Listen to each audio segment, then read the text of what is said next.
I tell students all the time, when you're here, your major is your most important thing. You worry about it, you get concerned about it. It's the most important thing you have. It is the least important thing you take from Mary Washington. The day you graduate, you take everything else. And really, nobody cares about your major. Certainly in the theater, nobody cares that someone studied theater in college. They care about experience and skills. And I think that's true of other disciplines. And so I think that there should not be, there should be a real focus on not just the major that you pursue, but everything else that you get that comes along with it. Because that package is what positions students for success when they leave here.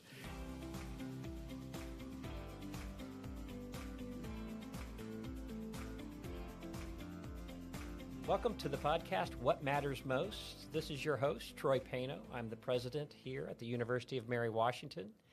And this is really an opportunity for us to better understand and get introduced to members of our community. Already, we've had an opportunity to talk to students and some faculty. I look forward to today's guest.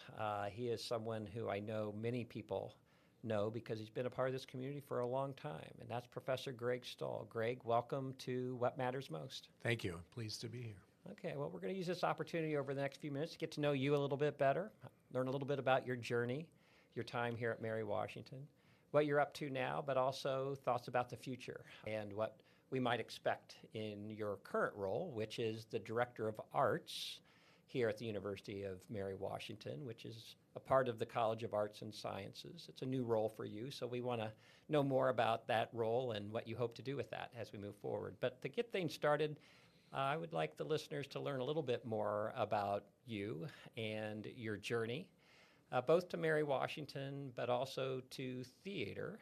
You have been a professor here, I know, since 1993, but I think your time here at Mary Washington even predates that. So could you share your journey to Mary Washington? Sure. Well, I arrived on campus in the fall of 1978, actually, as a first-year student. I had traveled by car from central Missouri, where I was living, and I had decided my senior year that I wanted to go out of state to college, and my parents were both raised in Virginia. I felt like it was a kind of easier lift to go somewhere where there was family, so I wasn't so desperately far from home. And I'd seen the college as a younger child when visiting Fredericksburg, visiting relatives who lived here, and I remembered it being somewhat idyllic. It looked like a college should be. It was a college I applied to. They accepted me almost instantaneously. It was a time when not very many men were applying to come to Mary Washington College, and I think that they were thrilled to have yet another man to the count. I arrived here, and I feel like I've never left, though there have been times when I haven't not been on campus as I've pursued my career and my education. Yeah, so you almost go back 50 years. I guess I do. Yeah. Sobering. I guess I do. Yeah, just for the listeners who don't know, of course, Mary Washington, back in the day, Mary Washington College once was a part of the University of Virginia and was an all-women's school up until about 1970. So it had just recently gone co-ed, probably only about 7-8 years before you arrived here. That's right. Yeah. So were you interested in theater prior to your arrival, or is that something, did you get interested in theater here at Mary Washington? No, it was something I got involved in high school and was really drawn to the community and to the work itself. And so I knew I was going to study theater when I went to college. I knew that Mary Washington had a theater program, and they had a pretty significant summer theater program at the same at the time. And so I knew it would be a good destination for me. Were you always, so when you came here and interested in theater, were you interested on the acting side, in the directing side, in the production side? What was your interest at that time, or all of the above? No, I was an actor. I came here as an actor. I acted in a number of productions beginning in my first year, and slowly evolved to be interested in being a director. And along the way, also became interested in producing arts administration, something I pursued more in graduate school. But the whole business of doing what we do was interesting to me from the beginning. So I think I remembered that you came from Missouri to Virginia, so we have that in common because I also came from Missouri to Virginia. As some people know, I was the president at Truman State University in Kirksville, Missouri, which Right. is in the northeast part of the state, a small town. What town in Missouri were you from? So I was from a very little town called Knob Noster, which is Wow. outside of Whiteman Air Force Base, Yep, 10 miles east of Warrensburg, yep, where then there was Central Missouri State. It Yep. has a different name now, but Yep. I was in reach of a very fine university, and I think my mother really wanted me to go there, and I knew that I probably shouldn't go there. That I needed to go somewhere else in order to really discover what my life was going to be. Well, and we're glad you did. So when you got here to Mary Washington College and you got involved in theater, were there any faculty here who had a big influence on your life? I'll tell you, the theater program was small. It was three members of the faculty, and the dance program had 3 members as well. And all of them had a significant impact on me. I still, of those 3 faculty members who were here when I arrived, 2 are still living, 2 I'm still in regular touch with. One, Roger Kenvin, who was the chair of the department and my academic advisor, was someone who inspired me tremendously, and was someone with whom I kept up a relationship until he died just 4 years ago at 95. We spoke regularly, and when I came back as a faculty member and to lead the program, he was a great sounding board to me and was a great encourager. But in those early years, as a first and second year student, he helped me to understand that I could do whatever I wanted to do. And I often tell this story because it was very impactful for me in my very first theater class, world drama. And he was lecturing, and he was talking about the ancient Greek theater and the plays that were being produced. And he said he would show slides. Often that was how those kinds of lectures went. Faculty showed the places that we were talking about, and so he showed slides, and he said, when you go to the great theater at Epidaurus, you will understand the convergence between acoustics and architecture. And I remember thinking in an instant, he believes that I'm going to go to Epidaurus. And in that same instance, I thought, I am going to go. And just by positing that, he helped me to envision myself. And so when I went, some years later to that great theater, I thought of him and really thanked him for helping me to believe in myself. Yeah, wow, that's great. So you graduate from Mary Washington College, and do you go directly to graduate school? I don't. I work in Washington. I work a day job in that was not a theater job, and I worked in the theater at night. Did theater at night, and then pretty soon, a couple of years later, I went to graduate school at the University of Maryland, pursued directing and arts administration, and still was really kind of not sure what I wanted to do with my life. It's probably not. I tell my students now, don't go to graduate school until you have a pretty firm idea of what you want to do. Graduate school helped me to understand that teaching was something I enjoyed doing, and being in the academic environment was something I enjoyed doing, and so that's sort of where it started. So that's where you got interested in academia. It did. It was. Back. And so you ended back at your alma mater. Right. At Mary Washington College. I want to say 1993. Is that your first year as a faculty member? Well, I think it was a little before that. I came and taught as an adjunct. I was working professionally in Washington, managing director of the Woolly Mammoth Theater Company, major national player in theater. And I was invited down to teach a course. Over time, over a couple of years, a position became available, and I applied for it. Prior to that, I had also taught in Ohio. So I'd left the academy, went back to the professional world, but recognized that really I felt like my impact had far greater potential on a college campus. Yeah, well, in your 30-plus years in the theater department, you've really put your stamp on it.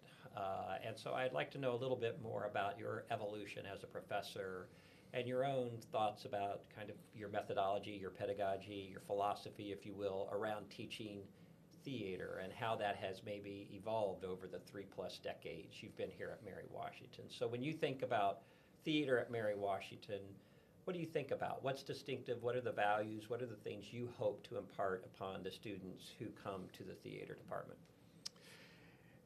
I believe that we teach theater as a means of helping students discover who they are and what their potential is.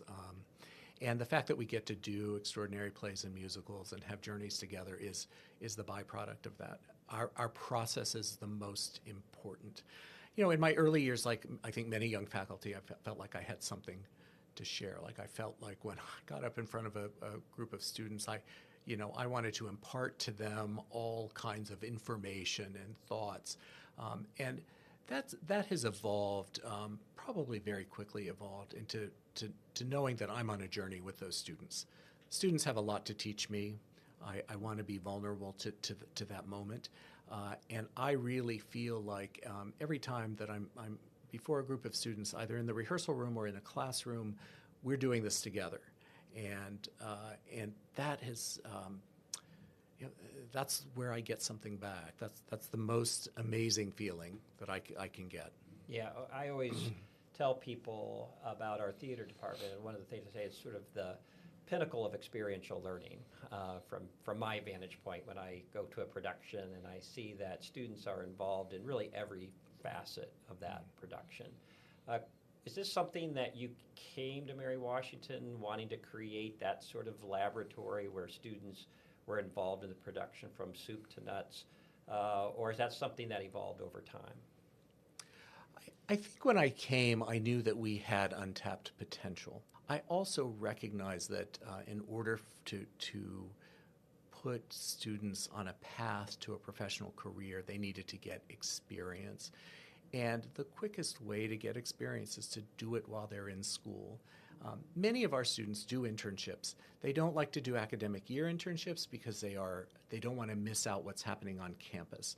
And so we kind of replicated that experiential learning in the program and developed leadership tracks. It did evolve. The faculty embraced that. We could not do what we do, the volume of work at the level we do, if we didn't have this kind of system in place. Students actually do the work that they would be doing in the professional theater while they're learning under the mentorship of faculty. And as a result, we create things together. And the amazing amount of work that we do and the quality of the work that we do is a result of that process. Yeah, well, I'm always impressed whenever I go up to New York City for an alumni event. I have an opportunity to meet several of your alums who are working in theater in some capacity. Could you talk a little bit about the success of our graduates and why you think they are successful coming out of our theater department? So my feeling about our graduates is that we are very proud of the students who pursue professional careers in theater, and they do everything in the theater. They are acting, they are designing, they are teaching, they're technicians. Some work on Broadway, some work in the dozens of regional theaters across the country. And some of them teach school-age students the processes that they learned with us. The reality is that I'm just as proud of them as I am of any student who leaves our program and finds a career for themselves.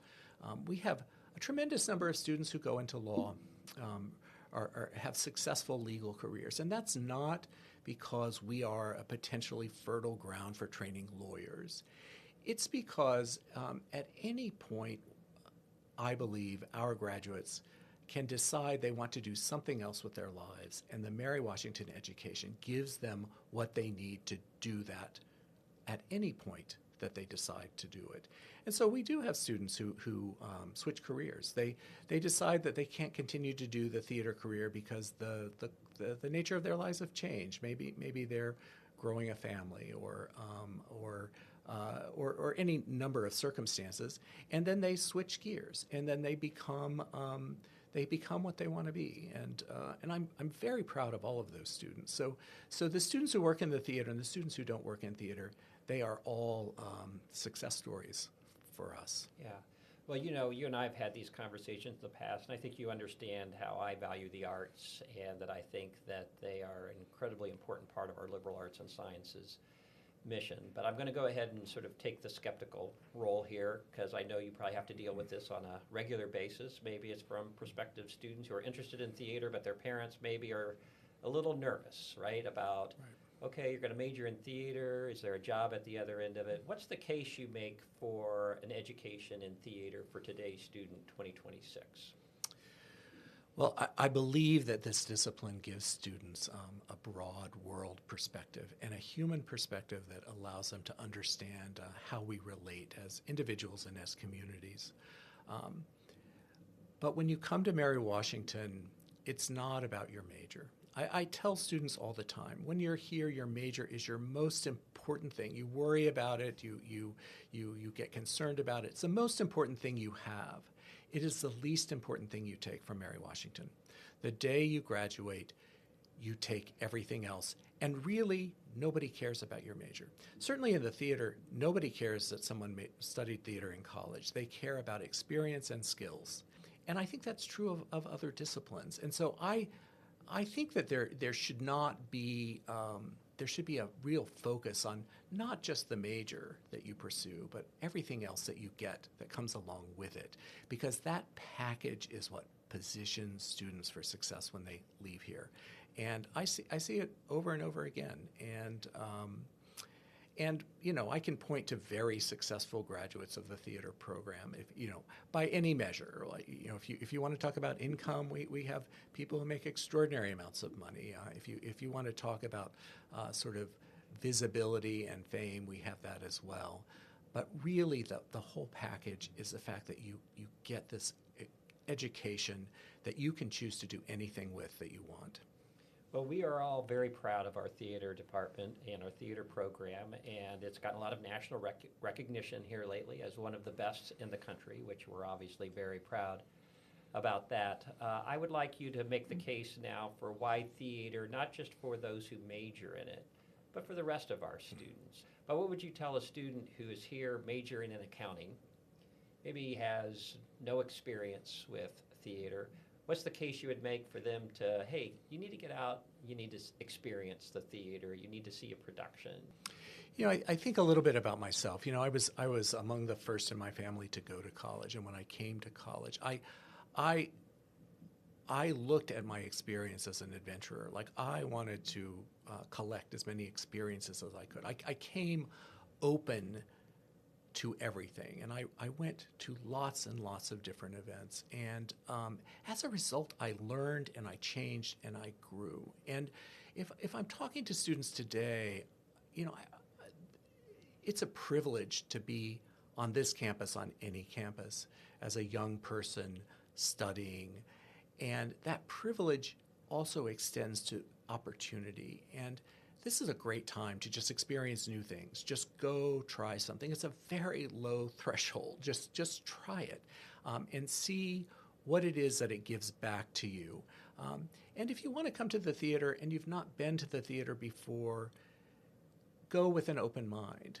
Go with the expectation that that something's going to happen, and be available to whatever you get from that experience. I think that people seek the theater because they want to be among other people, but among other people as individuals. Like, it is an extraordinary thing when I go into the theater and I sit down, I sit in my seat, my arm is sort of barely touching the person next to me that I don't know.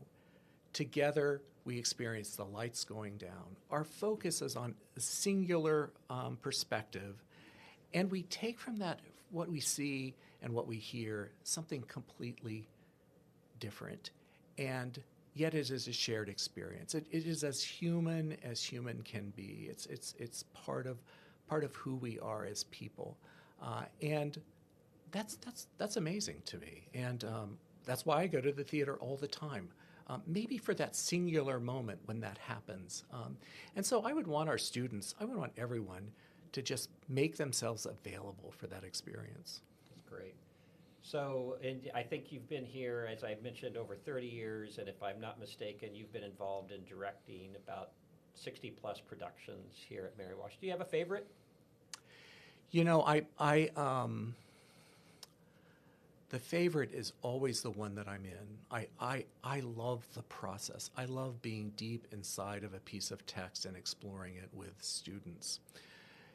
If I were to look back at what may have been a more significant kind of experience, it's probably in 2003 when we did a production of the Laramie Project. The Laramie Project is Moises Kaufman and the Tectonic Theater Project's telling of the Matthew Shepard killing. And as we were rehearsing that play in Klein Theater, a box office staff member came and delivered to me a fax. And that fax was from Fred Phelps in the Westboro Baptist Church, who had a reputation for picketing all over the country any kind of event that was posed some threat to the values of that church. And Fred Phelps and the Westboro Baptist Church were characters in the Laramie Project. So this fax that was handed to me on a break in rehearsal was from the Westboro Baptist Church, announcing that they were coming to picket the Laramie Project in Fredericksburg, Virginia. And that fax had been sent to a number of outlets in Fredericksburg. And in that moment, I had to think, now, what do I do with this in that moment? And we had a community, a very strong acting community, and I shared it with the students. And it was very upsetting to them, and yet galvanizing too. I think after they got over their shock, they recognized that they had a greater purpose. And that was on a weekend, and on Monday I was called into the sort of, I don't know what it was called then, but it was a sort of an emergency management team to talk about how we were going to handle the Fred Phelps demonstration at the production. And we didn't have any experience with anything like that at Mary Washington. There was a little bit of panic. I could see it around the room. And there was talk about, where do we put them? We should put up snow fencing. We should keep them away. And I remember talking to that group and saying, can we just let our students figure this out? Can we just let them handle this and be present so that of course there's a safe environment? And on the Saturday night, I think it was the second Saturday night of the run, the church showed up. And they show up and they have very hateful signs that we replicated in the show. And we didn't have anything to do except we were just going to do our work. And when the actors showed up for that performance, the Westboro Baptist Church was indeed picketing, and the Mary Washington community lined the walk. People lined the walk going into DuPont Hall and the College Avenue, parts of College Avenue, all holding candles. And the cast just walked in, feeling an extraordinary amount of love and support. And the play went on, and when the play was over, the protesters were gone. They were on to their next event. And I remember thinking how extraordinary it is that in this moment, the stories we tell are actually the lives that we lead, and how just terrific it was that our students could make such a connection to the work that they were doing and the world that we live in. And so I think about that. I think about that was a great learning opportunity for all of us. Yeah, no, that's great. Thanks for sharing that story. And it's a reminder that we do this work in community. Right. And the community showed up on that production. That's a great story, and I appreciate you sharing it with our listeners.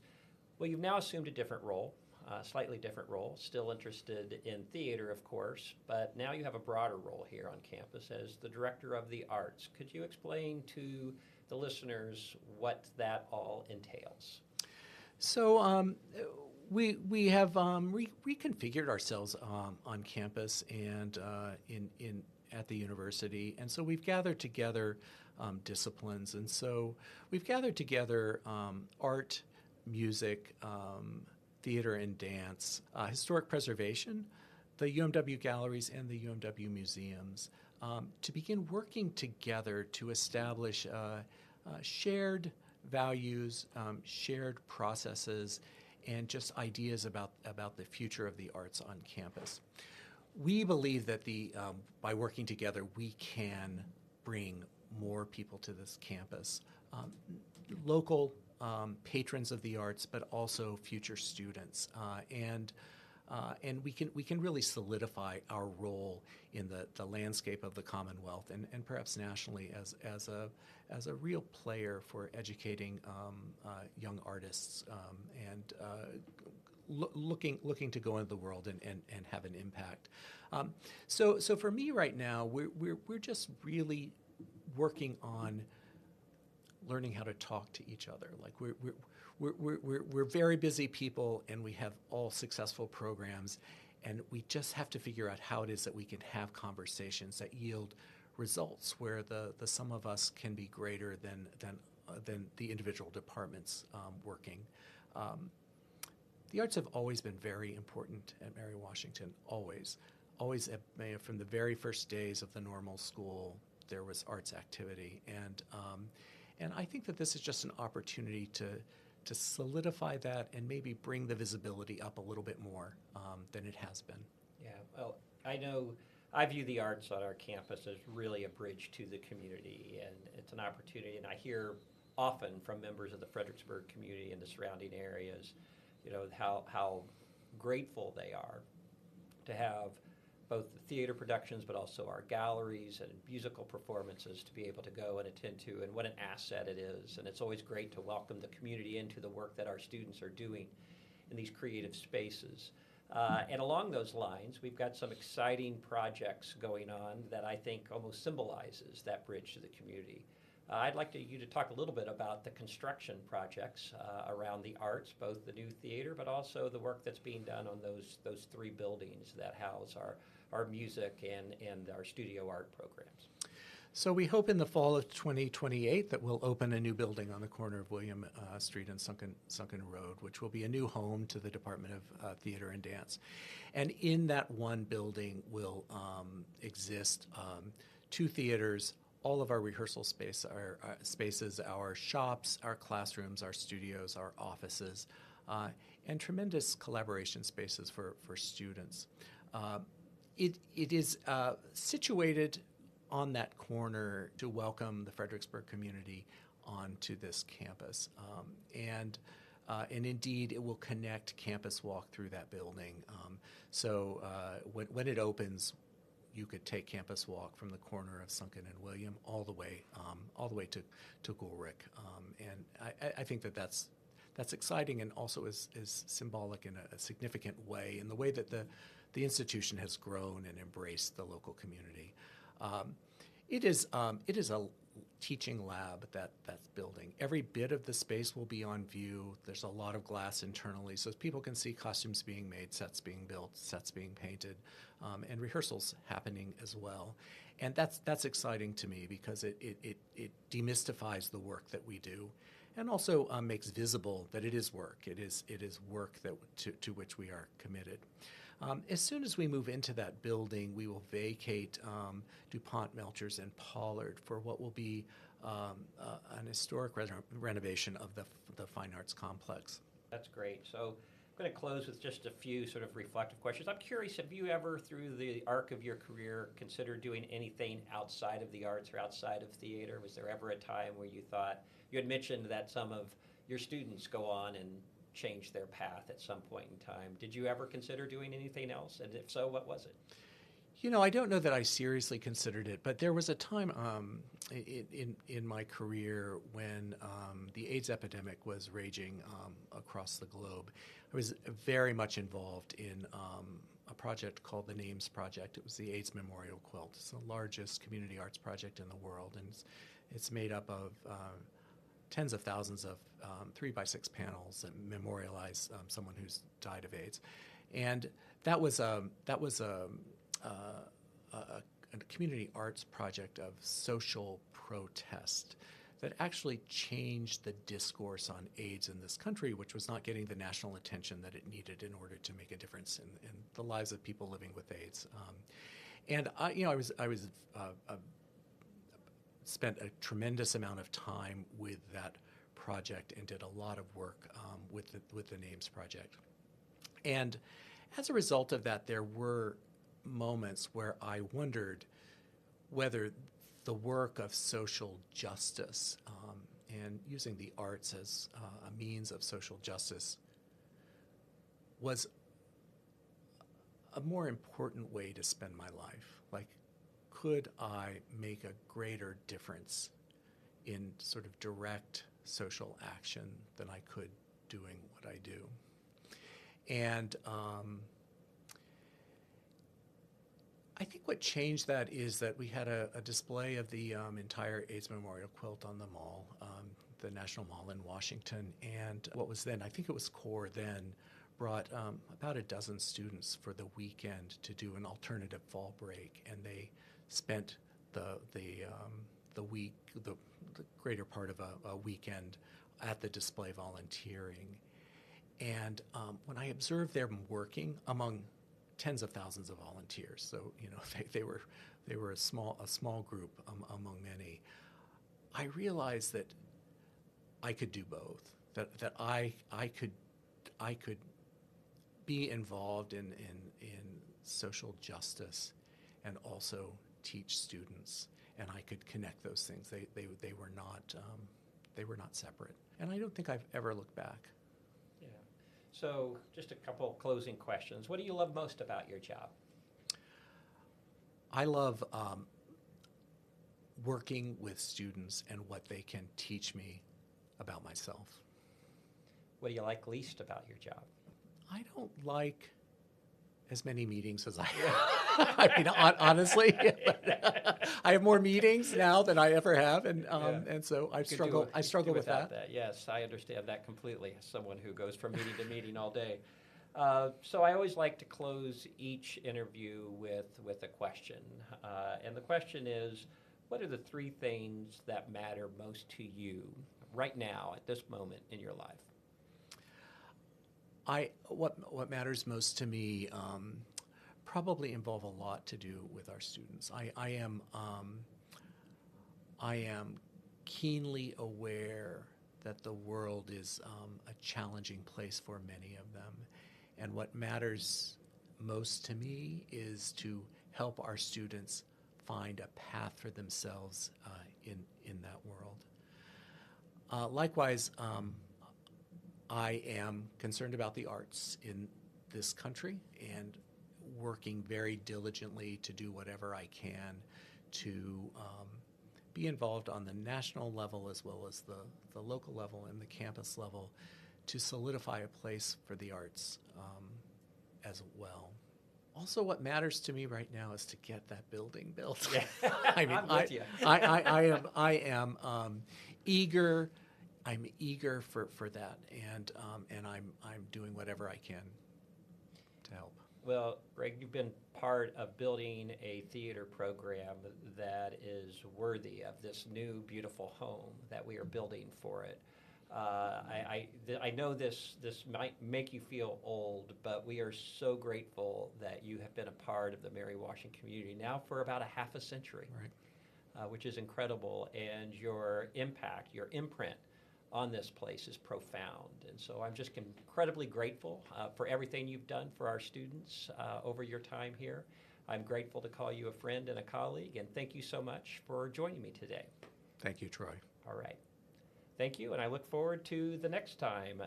Please join us to listen to our next guest with What Matters Most.